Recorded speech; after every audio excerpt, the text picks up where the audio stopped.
Pasukan Selat Bengkalis, kapal penumpang yang tak pernah kembali, tiba-tiba hilang dalam kabut, tanpa sinyal, tanpa jejak, tanpa penjelasan. Di tengah aliran deras antara Pulau Bengkalis dan daratan Sumatera, ada sebuah jalur laut yang terlihat tenang, tapi menyimpan kisah mengerikan. Selat Bengkalis, begitu orang menyebutnya, adalah jalur penting bagi kapal nelayan, penumpang, dan kapal dagang. Namun, sejak dulu, para pelaut tua selalu berbisik, jangan melintas saat kabut turun dan air diam tak bergelombang. Karena itu bukan laut biasa, itu gerbang. Gerbang kemana? Ke sebuah alam tak terlihat, tempat di mana sebuah kapal penumpang yang hilang tahun 1971, diduga masih berlayar tanpa akhir. Hilangnya kapal, Sri Kemuning. Pada malam 12 September 1971, kapal motor bernama Sri Kemuning bertolak dari pelabuhan Bengkalis menuju Dumai. Di dalamnya ada 26 penumpang, anak sekolah, pedagang, dan beberapa anggota keluarga yang hendak kembali setelah Idul Fitri. Cuaca saat itu cerah. Tidak ada badai. Tidak ada sinyal darurat. Tapi, kapal itu tak pernah sampai.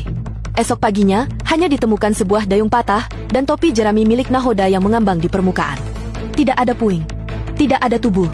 Tidak ada sinyal mara bahaya. Hilang, begitu saja. Kabut tak wajar dan air yang membeku. Nelayan yang berlayar malam itu bersaksi bahwa kabut turun secara mendadak dan air menjadi diam seperti kaca. Salah satu nelayan berkata, "Tak ada suara jangkrik. Tak ada ombak. Laut seperti menahan napas. Dan kami melihat cahaya samar berputar, seperti pusaran air tak kasat mata."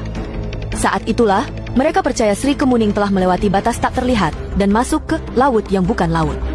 Legenda laut bertuah. Masyarakat Bengkalis percaya, selat ini dijaga oleh penunggu laut, makhluk gaib yang menuntut persembahan setiap dekade. Jika tidak, maka salah satu kapal akan hilang. Salah satu keluarga akan mendengar suara tangis di tepi pantai. Dan kabut akan muncul tanpa angin. Seorang dukun laut bahkan berkata, kapal itu bukan tenggelam, tapi ditarik, dan sampai sekarang masih berlayar dalam waktu yang berhenti. Ritual laut yang diabaikan? Dulu, sebelum melaut, para tetua selalu melakukan tolak bala air, ritual membakar kemenyan, menabur beras kuning ke laut, dan membacakan mantra pengaman. Namun pada malam itu, kapal Sri Kemuning dikatakan berangkat dengan terburu-buru dan tanpa upacara. Ada yang mengatakan, salah satu penumpang membawa barang pantangan, tombak pusaka dari dalam hutan. Kalau benda pusaka dibawa tanpa izin, laut akan menolak, ujar seorang nelayan tua dari Rupan. Kasus yang ditutup tanpa penjelasan. Pemerintah kala itu menyatakan kapal kemungkinan karam karena kerusakan mesin. Tapi tak satu pun serpihan ditemukan, padahal penyelaman dilakukan berhari-hari.